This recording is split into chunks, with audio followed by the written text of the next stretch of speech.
Assalamualaikum, hai anak hebat, apa kabarnya? Semoga sehat selalu.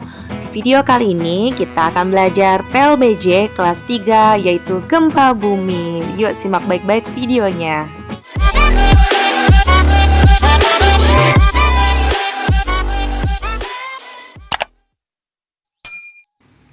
Gempa bumi berasal dari dua kata yaitu gempa dan bumi. Gempa berarti getaran atau guncangan dan bumi merupakan planet tempat tinggal kita. Gempa bumi adalah bergetarnya bumi karena adanya pelepasan energi dari pergerakan lempeng-lempeng bumi. Dan Indonesia merupakan salah satu negara yang rawan terjadi gempa bumi. Tahukah kamu apa penyebabnya? Karena Indonesia merupakan titik pertemuan tiga lempeng bumi yaitu lempeng Australia, lempeng Eurasia, dan lempeng Pasifik. Selain itu, di Indonesia terdapat banyak gunung berapi yang masih aktif. Itu penyebab terjadinya gempa bumi di Indonesia. Nah anak-anak, sekarang kita belajar jenis-jenis gempa. Yang pertama, gempa tektonik. Ialah gempa yang terjadi karena pergerakan kerak bumi atau lempengan bumi. Yang kedua yaitu gempa vulkanik. Terjadinya gempa disebabkan oleh letusan gunung berapi. Selain itu, gempa bumi juga dapat disebabkan oleh hantaman benda langit, misalnya meteor atau ledakan akibat ulah manusia. Pemerintah memberikan peringatan dan informasi resmi tentang gempa disampaikan oleh BMKG, Badan Meteorologi, Klimatologi, dan Geofisika. BMKG adalah lembaga pemerintah yang bertugas di bidang meteorologi, klimatologi, kualitas udara, dan geofisika. BMKG juga menyediakan layanan informasi mengenai gempa bumi. BMKG bisa mendeteksi gempa bumi karena adanya alat seismometer, yaitu alat yang digunakan untuk mendeteksi atau mengetahui adanya gempa bumi. Rekaman hasil getaran tersebut diproses oleh alat yang disebut seismograf. Seismograf terdiri dari gantungan, pemberat, dan ujung lancip seperti pensil. Hasil gambaran kekuatan gempa disebut seismogram. Anak-anak, besaran gempa bumi dapat ditandai dalam ukuran skala Richter. Gempa bumi di bawah angka 3 skala Richter umumnya tidak dapat dirasakan. Gempa di antara 4-6 skala Richter termasuk dalam gempa ringan. Sementara gempa di atas 7 skala Richter merupakan gempa yang dapat menimbulkan bahaya bagi keselamatan manusia. Contohnya berpotensi tsunami.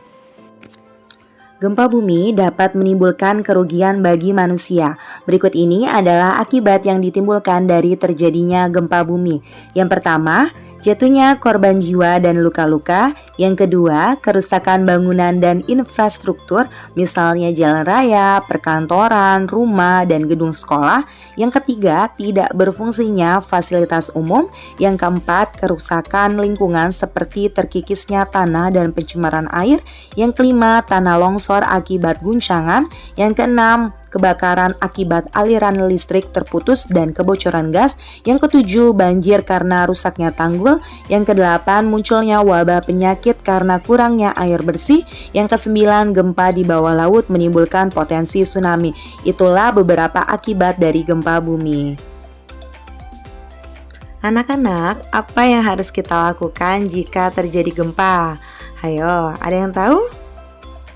Pada saat gempa terjadi, berlindunglah pada meja yang kokoh, berpeganglah pada salah satu kaki meja, jauhi jendela, kaca, dan benda yang berat. Jika ada asap, evakuasi diri dengan merangkak.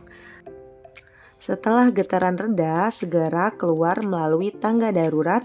Jangan menggunakan lift, tetap tenang agar tidak terjatuh saat evakuasi. Apabila sudah keluar gedung, segera cari titik kumpul, jauhi gedung, pohon, dan benda yang berpotensi roboh seperti tiang listrik, lampu, tanda jalan, dan lain-lain.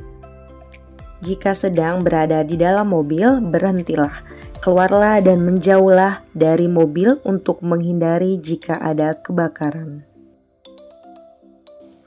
Jika berada di pantai, jauhi pantai untuk menghindari bahaya tsunami, dan jika berada di daerah pegunungan, hindari daerah yang mungkin ada longsor. Anak-anak, berikut ini tindakan yang harus kita lakukan setelah terjadinya gempa bumi. Yang pertama, jika berada di dalam bangunan, keluar dari bangunan tersebut dengan tertib, jangan menggunakan lift, dan mintalah pertolongan apabila terjadi luka parah. Yang kedua, periksalah lingkungan sekitar apabila terjadi kebakaran, kebocoran gas, hubungan arus pendek listrik, aliran, dan pipa air. Mintalah ke orang tuamu atau orang dewasa untuk melakukan hal tersebut. Yang ketiga, jangan memasuki bangunan yang sudah terkena gempa, kemungkinan bangunan tersebut dapat runtuh. Yang keempat, jangan berjalan di daerah sekitar gempa untuk menghindari gempa susulan.